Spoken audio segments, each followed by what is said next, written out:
Marie-Claude. On va se mettre vraiment en politique provinciale. On commence par Richard Martel, qui va quitter le caucus conservateur pour devenir sénateur. Oui, tout à fait. Richard Martel, qui était une figure très connue à Chicoutimi-Le-Fjord, a une très mauvaise nouvelle, particulièrement pour Pierre Poilievre et les conservateurs, parce que je te le confirme, j'étais là lorsqu'on l'a recruté lors d'une élection partielle en 2018.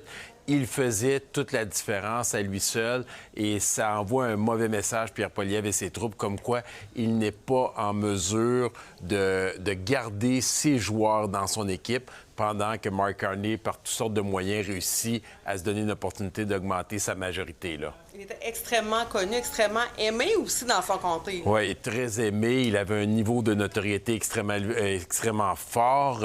Il était l'entraîneur de l'équipe junior majeure. J'ai été à quelques rassemblements avec lui. Je me promenais dans les restaurants. Puis c'était difficile de se rendre à la table tellement que les gens allaient l'interpeller, là. Bon, coup dur pour Pierre Poilievre, mais est-ce qu'il va devenir un sénateur conservateur? Bon, ça, c'est toute la question. Il est devenu sénateur. Bon, quand on a vu les changements qui ont été faits par Justin Trudeau, les sénateurs sont indépendants. Ils peuvent choisir pour quelle formation ils veulent s'affilier.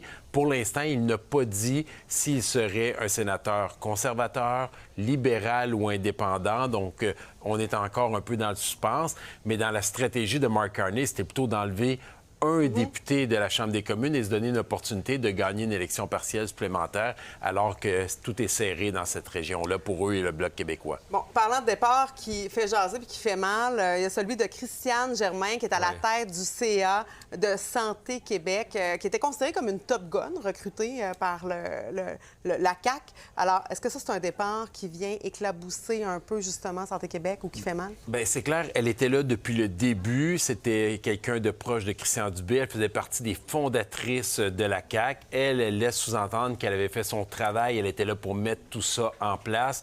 Mais ça reste que c'était une personne très connue, qui avait une grande notoriété, que personne ne remettait en question dans son travail. Alors, en quittant, je dirais que personnellement, moi, je trouve que ça envoie un mauvais message, surtout que Santé Québec a un gros travail à faire. On a vu que les discussions, les négociations avec les médecins n'ont pas été faciles. Puis, en ce moment, lorsqu'on regarde ça de l'extérieur, on se pose la question, qui dirige? Est-ce que c'est Santé Québec ou c'est le ministère de la Santé? Et est-ce qu'on peut avoir confiance aussi? Bon, et est-ce qu'on peut avoir confiance en cette structure-là? Donc, on a hâte de voir qui la remplacera. Mais pour l'instant, c'est pas nécessairement une bonne nouvelle. Je pense que Christine Fréchette aurait aimé avoir une autre personne, là, ou un autre moment pour une annonce comme celle-ci.